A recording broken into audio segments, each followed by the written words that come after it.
We divide 370 by 2 in long division method. So 2 times 1 means 2. On subtracting we get 1. So now this 1 is less than 2. So we put down the number beside this 7. So it became 17 and 2 times 8 means 16. On subtracting we get 1. So again this 1 is less than 2. So now we again put down the number beside this 0.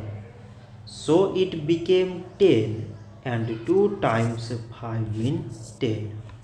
On subtracting we get 0.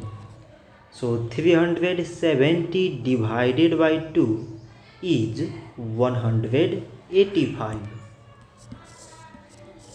So this much for today and thanks for watching.